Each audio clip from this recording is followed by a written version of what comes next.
What do you do when your ex texts? Come to my wedding? I stared at the screen, heart pounding. The ex I once thought I'd marry was getting married, and he wanted me there. I waited for the punchline that never came. I told myself it had to be a joke. Then the formal invite hit my inbox, time and place. My stomach dropped. It was real. Everyone told me not to go. They said I'd spiral. They said I'd reopen wounds I'd spent years closing. But I kept thinking about the knot I still carried. I wanted a clean ending. Not a scene, not revenge. Just an answer for the part of me still stuck in that old story. So I said yes. I picked my outfit like armor. Neutral makeup, steady hands, keys and a tight grip. The venue smelled like roses and wax, and my chest squeezed as I walked in. I almost turned around. Then something shifted. I saw him at the altar, older around the eyes. The room buzzed and my nerves steadied. I breathed, slow and quiet, like I was relearning my own name. At the reception, she found me. The bride. Kind eyes, soft voice.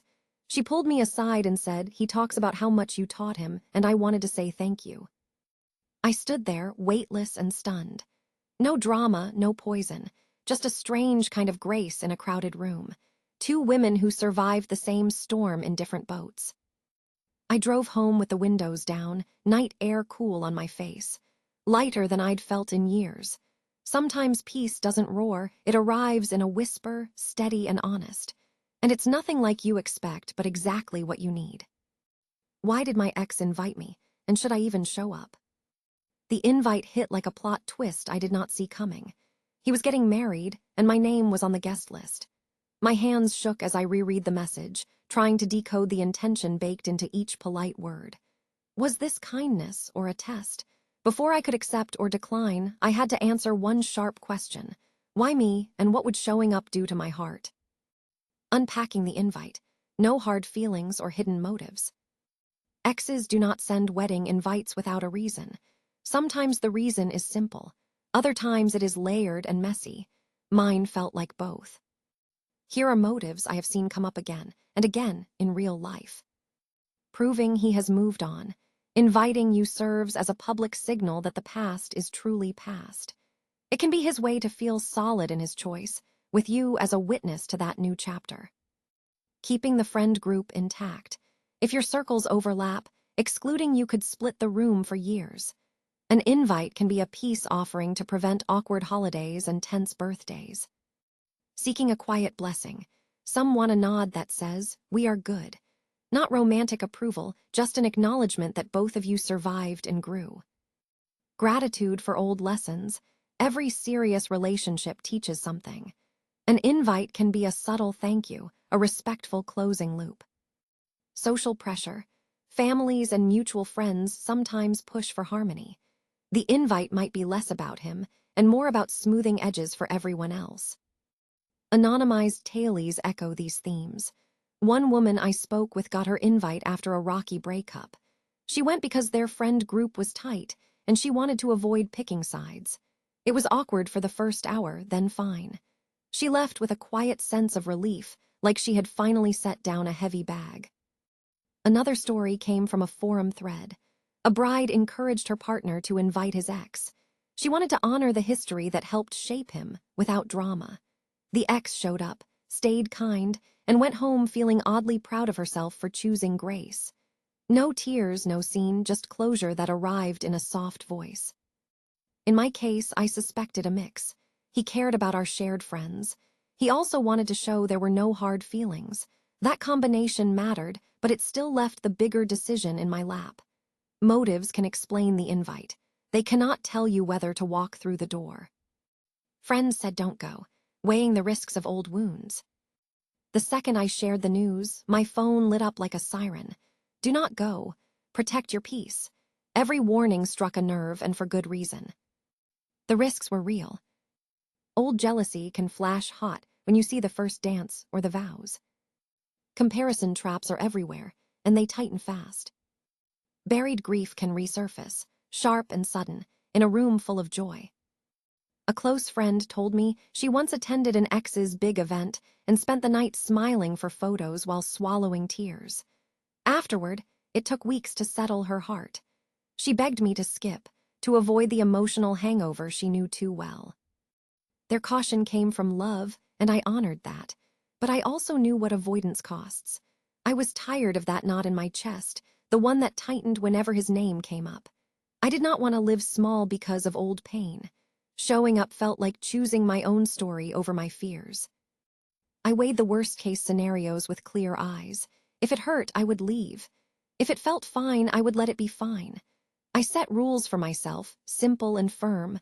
Arrive on time, keep boundaries, stay kind, do not linger. My peace mattered more than my pride. In the end, I chose forward motion. Not to be noble and not to be seen. To be free. My friends worried I was walking into a fire. Maybe I was. But sometimes you step into heat to stop flinching at sparks. I grabbed my keys, steady breath, and a promise to myself that I would walk out the moment my heart said enough. Getting ready. Nerves, outfits, and that walk through the door. There is a difference between saying yes and getting ready to show up. The decision felt clean on paper. The prep felt like trying to hold a glass of water during an earthquake. I wanted to walk in with steady hands, not with a spotlight. Healing was the assignment. Every choice had to match that. Picking the perfect look, grace over drama. I pulled clothes from my closet and asked a simple question. Does this honor who I am now, or does it pick a fight with who I used to be? I wanted a look that blended into the room but still felt like me. No stage lights, no secret motive, just quiet confidence. I skipped anything that screamed for attention. The goal was presence, not performance. People get roasted online for bold colors at an ex's wedding. It becomes the story, and I did not want to be the story. I chose soft tones, clean lines, and fabric that moved without fuss. Think calm palette, not a flare gun. Here is what helped me decide. Stay true to your style, just tone down the volume. If you love structure, pick a simple tailored dress, not a glitter storm. Choose comfort that reads polished. If your shoes hurt, your face will tell on you. Avoid statement pieces that pull focus. The bride should never have to wonder why a guest is shining like a chandelier. Skip the risky shades, like blinding red or near white. The internet fights over them for a reason. Keep makeup and hair soft, elegant, and you. Sweat-proof, photo-friendly, nothing that needs babysitting. I added a small detail that meant something to me, a ring I bought after the breakup when I promised I would choose myself. It was not loud, but it felt like armor. That tiny anchor made the outfit mine. I packed a small clutch with tissues, gum, and a lip color that would not smudge on a wine glass. No heavy perfume. I wanted to leave a light footprint, not a trail. The whole look said, I am fine, I am kind, and I am here to let the past take its seat. The last check was not the mirror. It was my gut. If an outfit made me imagine his eyes or their whispers, I put it back. I asked, will this help me keep my peace? If the answer was anything but yes, it was a no. The arrival jitters, heart pounding on the way in. The drive over felt like a slow drum roll. My heart thudded with each streetlight. Every corner held a memory.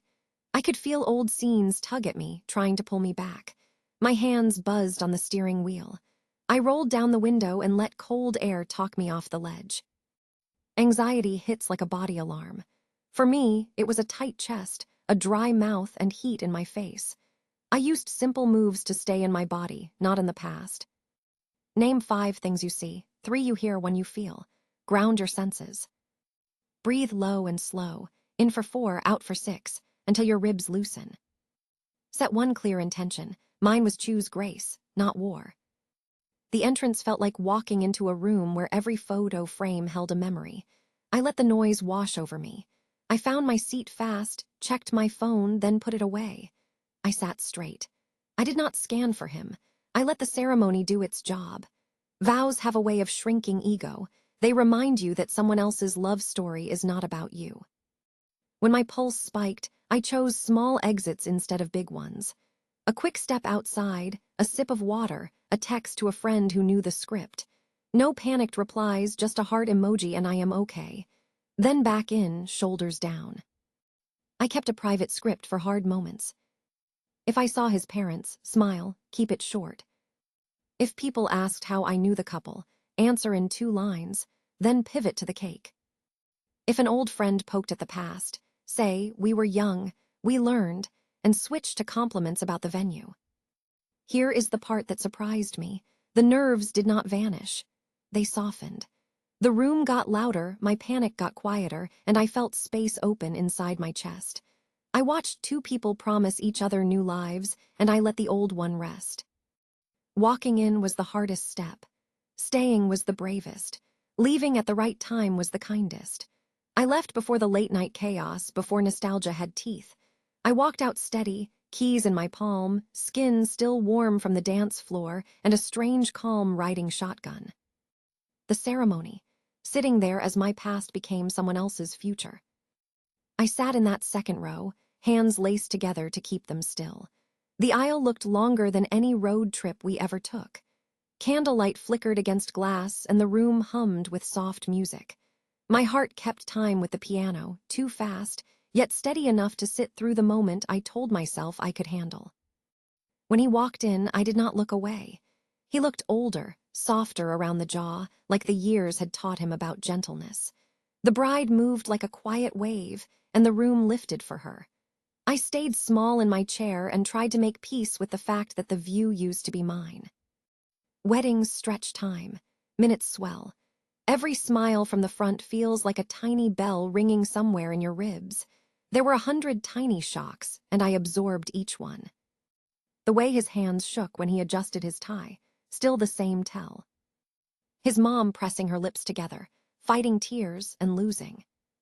The hush right before the vows, the room holding one shared breath. I noticed the small things so I would not drown in the big thing. My past was up there, wearing a suit and a brand new promise.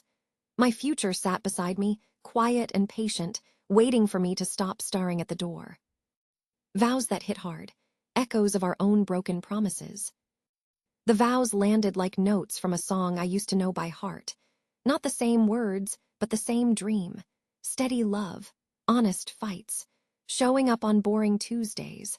I heard versions of the lines we once wrote on napkins in a late-night diner, and for a beat it hurt so clean I had to swallow hard. Then something softened. The vows were not mine to hold anymore. They belonged to them, and the room knew it. I let the words pass through me like wind through an empty house. This is how the pain turned into a step forward. I let the memories play, then I let them finish. No pause, no rewind. I replaced the question, why not me, with the statement it was not meant for me. I honored the good we had without pretending it was still alive. A promise is not a trophy. It is a tool. Hours got dull. It stopped cutting the mess into pieces we could fix. Hearing their vows showed me that a tool can be exact in the right hands and useless in the wrong ones. We were not wrong people. We were wrong for each other longer than we admitted. I caught myself smiling at one line, something about choosing love when it is not romantic. That used to scare me, the idea that love is not always glam. Now it sounded like the only thing that lasts. Growth is strange. It shows up in the places that used to sting. I did what helped me let go in the moment. Breathed with the bride's words, slow and even until my chest unclenched. Kept my eyes on the efficient when the tears tried to rise, not on him. Pressed my thumb against my palm, a small anchor that said, stay here. The hard truth came dressed as relief. We did not fail. We finished. Hearing them pledge the effort we could not keep helped me stop telling the story like a tragedy. It was a chapter, not the book. By the time they kissed, my pulse shifted. Not calm, not numb, just clear. I felt that old knot loosen a half turn. It did not vanish, but it finally moved. I will not pretend it was easy. The applause stung for a second, like salt on a cut. Then the sting faded, and I felt proud of both of us. Proud of me for sitting with the heat and not running. Proud of him for becoming a man who could make those promises and mean them. Letting go did not arrive in a speech. It landed in tiny choices. I clapped with everyone else, a little louder than I expected. I stood when the room stood, added my smile to the sea of smiles. I told myself, you did your part, now let them do theirs. Walking out into the light after the ceremony, I felt taller. Not because I won anything, but because I stopped fighting what already happened. The vows were never a mirror for what I lost. They were a window into what I no longer needed to hold. And that, quiet as a whispered amen, felt like freedom. Reception twist, the bride's thank you that changed everything. The room throbbed with music and chatter, plates clinked, and I was doing fine. I had made it through the vows, smiled at toasts, and kept my heart steady. Then the bride found me. She touched my elbow like she had known me for years. The crowd blurred. Her kindness did not feel staged. It felt simple. Honest. That was the moment everything shifted from awkward to surprisingly human. Her words, gratitude for lessons from our past. She looked me in the eyes and said, almost in a whisper, "He talks about how much you taught him. Thank you." It was not grand.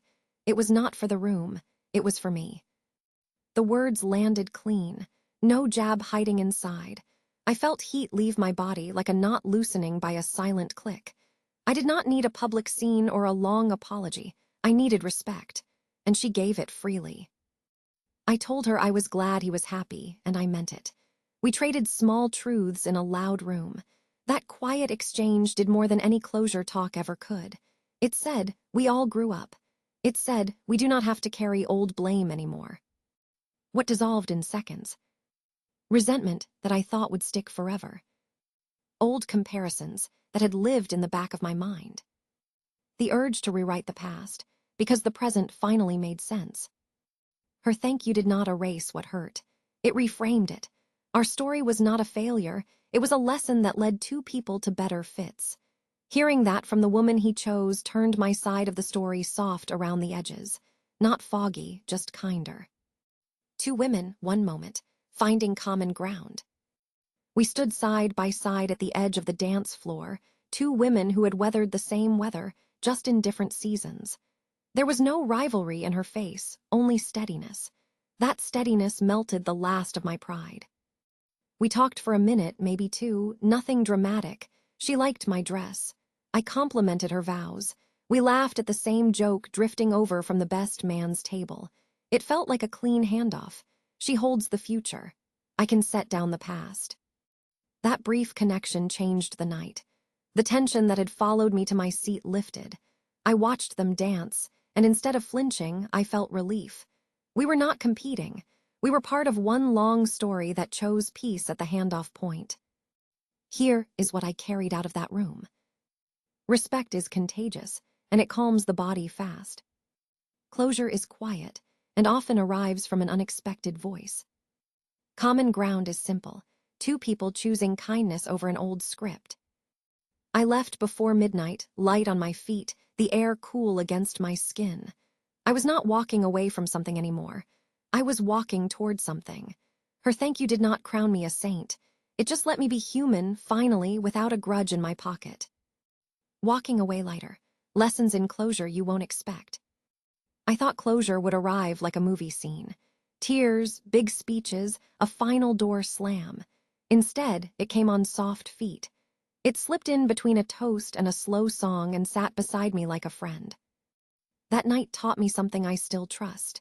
Healing does not always make a sound. It does not need a showdown or a grand goodbye. It can be quiet, kind, and stubborn in its calm. You do not notice the weight lifting until you take your first easy breath. Closure surprised me in small moments. A nod from his sister, a laugh with an old friend. The bride's thank you that felt like a hand on my shoulder, steady and warm. No fireworks, just relief that stayed. What closure really looks like. Not fireworks, but quiet relief.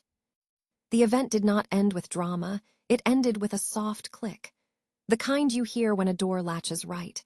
I did not win or lose anything. I just stopped dragging a story that no longer needed me. Here is how that gentle kind of closure shows up. Your body unclenches. The tight chest loosens. Your jaw stops locking. You realize you have been bracing for years. You do not need the last word. No speech, no pointed line. You choose peace over proof. Memories lose their bite. They are still there, but they stop stinging. They become chapters, not open wounds. You feel happy for them without it cutting you. It still tugs, but the tug fades fast. You want to go home, not back.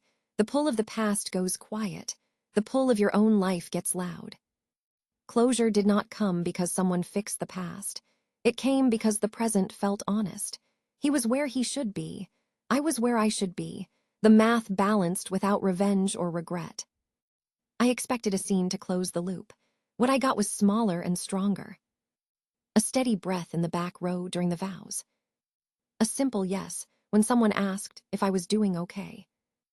A real smile that did not cost me anything. If you are waiting for a cinematic moment, watch for the whisper instead. Quiet relief is not less than, it is the real thing. It is the first night you sleep through without rerunning old tapes. It is the calm drive home with the windows down and no need to check your phone. The best part is how normal it feels. You are not floating. You are grounded. You walk to your car, turn the key, and your life opens up like a road after rain. You do not have to carry the old story anymore. You can set it down and keep your hands free for what is next. Conclusion. I got the invite by text. The ex I once thought I would marry was getting married and wanted me there.